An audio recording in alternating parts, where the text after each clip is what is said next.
Mirzi Balbido 137450235, and here's the 360 of the room.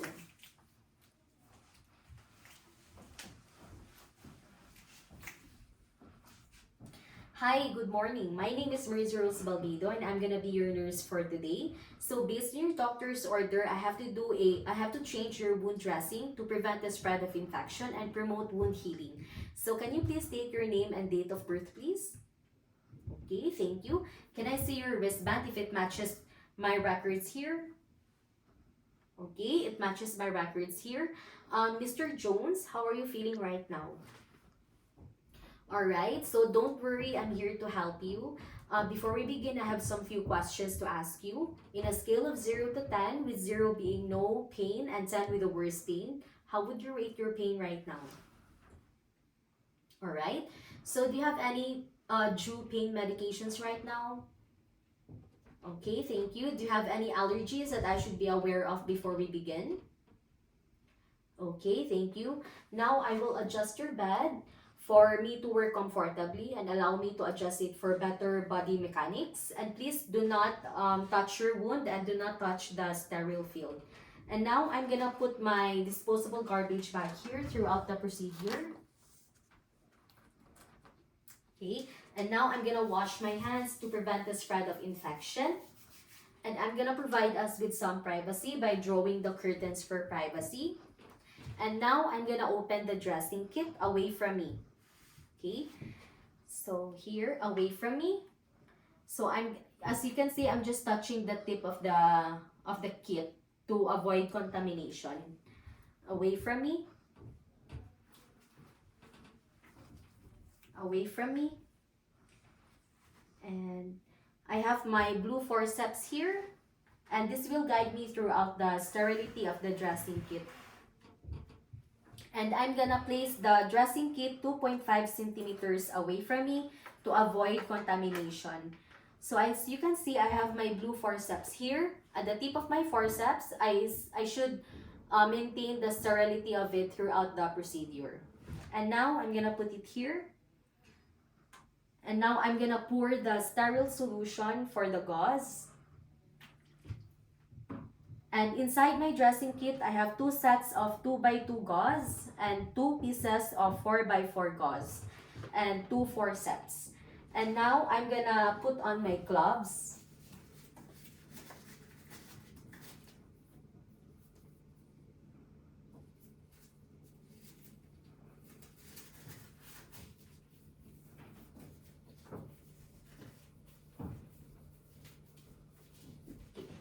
So Mr. Jones, I'm gonna remove your old dressing, and this might feel a little uncomfortable for you. I'm gonna remove it slowly. Okay. So upon assessment on your old dressing, Mr. Jones, it has a minimal purulent discharge, and I'm gonna discard it now.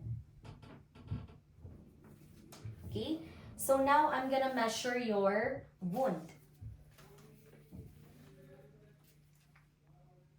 Okay. Your wound is 15 centimeters long, and your wound is located above your umbilicus along the midline of your abdomen. And upon assessment, your wound has no odor, there's no redness, and no lumps around the wound. And can I touch your wound, Mr. Jones? Okay.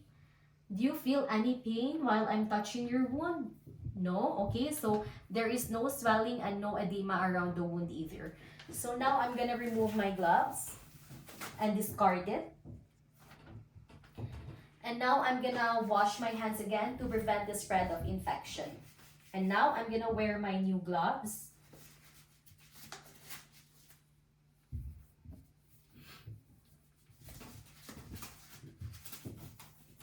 Okay. So using my blue forceps, I'm gonna get the 2 other forceps inside the dressing kit.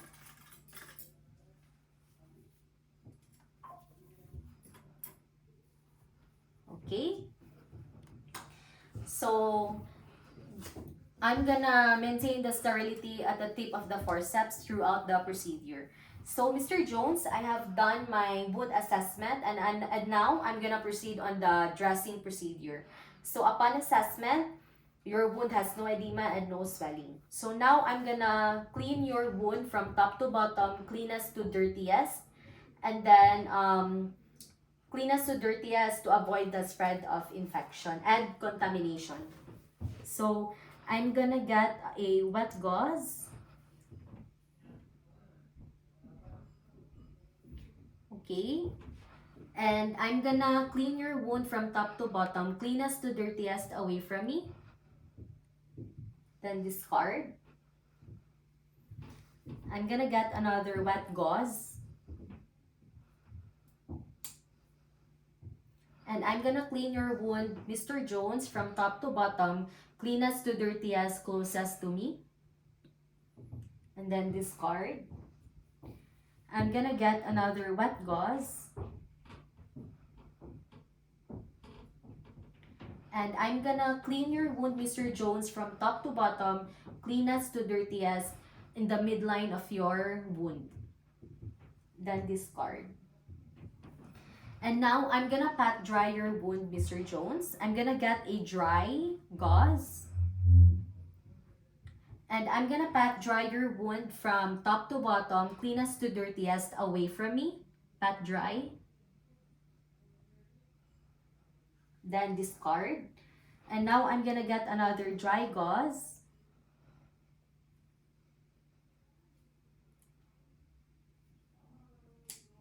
And I'm gonna pat dry your wound from top to bottom, cleanest to dirtiest, closest to me. Pat dry. Then discard. And now I'm gonna get another dry gauze. And I'm gonna pat dry your wound, Mr. Jones, from top to bottom, cleanest to dirtiest, in the midline of your wound. Pat dry. And then discard. And now I'm gonna I will now apply the sterile gauze to cover your wound. Okay.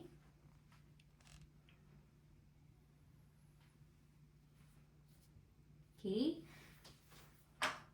And I'm gonna secure it with the plaster. I'm gonna put the plasters at the sides.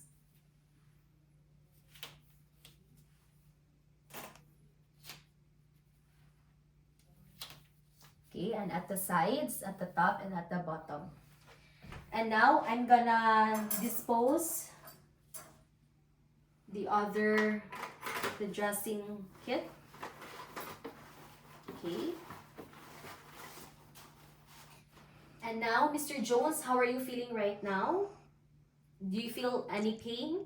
Okay, that's good. So, Mr. Jones, if you have any questions, you can just use your call bell and just call us if you need help. And now I'm gonna dispose my gloves and then discard it, and I'm gonna do my hand washing again.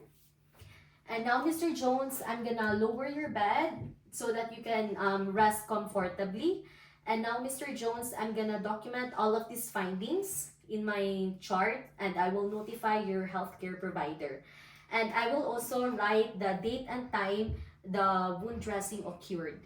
And now, upon assessment, your wound, Mr. Jones, has there is no odor, there is no edema and swelling, and there is a minimal purulent discharge, and your wound is located above the umbilicus, located at the midline of your abdomen. And thank you so much, Mr. Jones, for your time today, and I hope to see you soon for your follow-up checkup again. So thank you so much, everyone, and here is the 360 of the room again.